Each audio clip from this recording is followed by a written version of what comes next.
Hi, welcome to Bar Cart Bookshelf, a video series about books and the drinks they inspire. My name is Elias, and today we're talking about March's End by Daniel Polansky.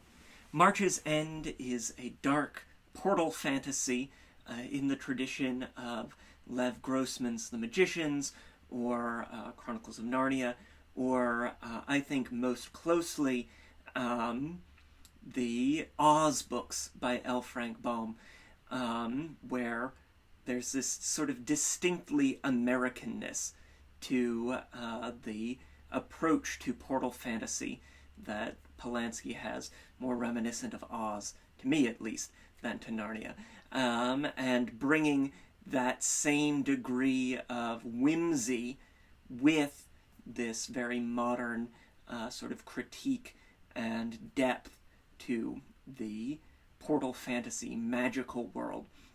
It's the story of a family, the Harrow family, who for generations untold have spent their nights as rulers of a magical land called the March.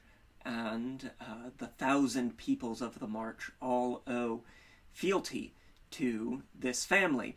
And so you get a wonderful exploration of kingship, of rulership, of leadership in these sort of fantasy contexts, in contrast with living very ordinary daytime lives in our world, and an exploration of what it means to be continuing to visit Magic Land as an adult, with the sort of worries and preconceptions and understanding of the world that being an adult requires, and what being a ruler and a leader requires. Amid all of that is this sort of issue of generational divide, of how do you negotiate being a sibling? How do you negotiate being a sibling as a child in a high-pressure scenario, as an adult, as you've forged your own identity?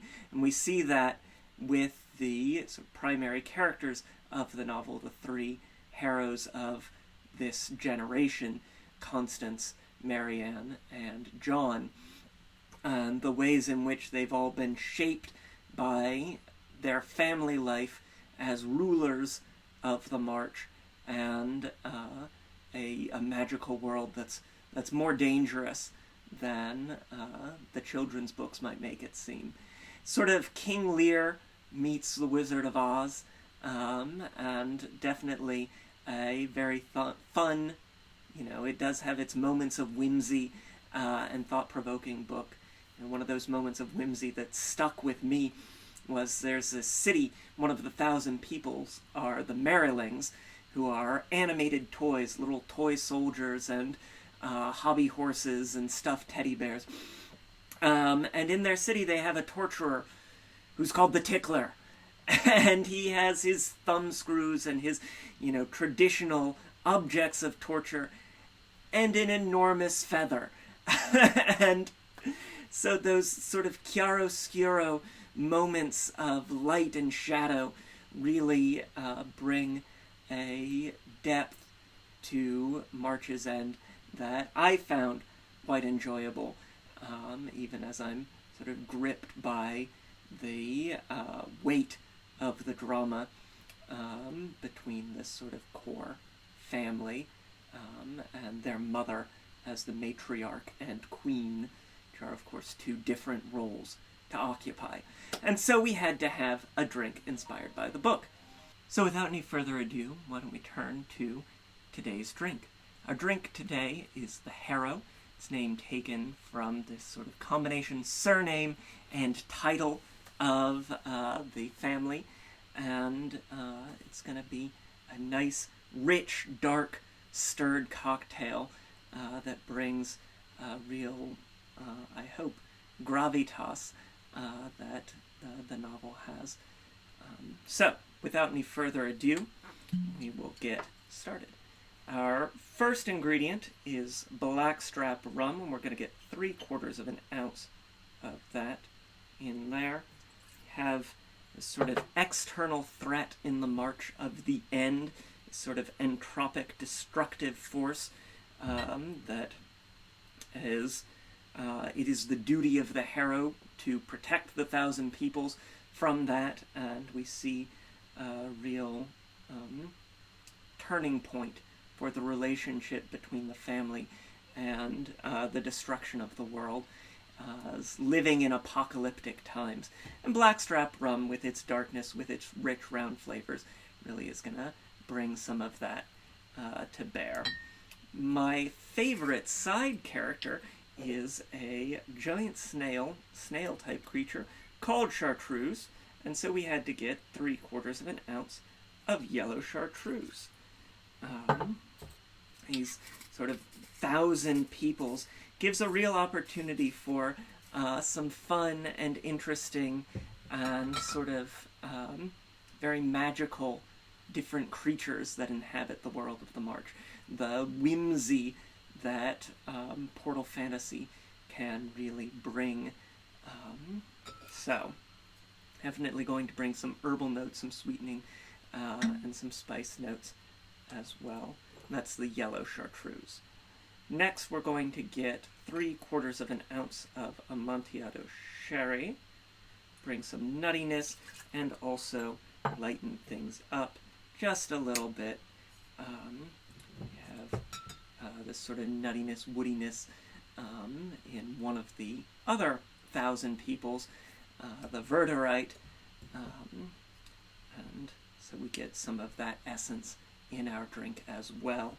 Finally, we're going to get 3/4 of an ounce of port.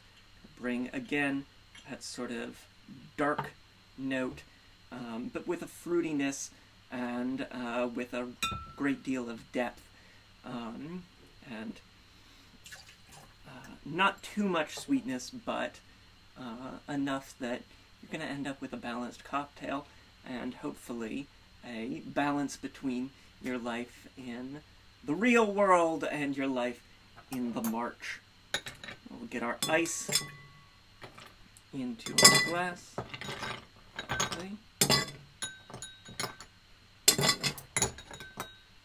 And give it a stir.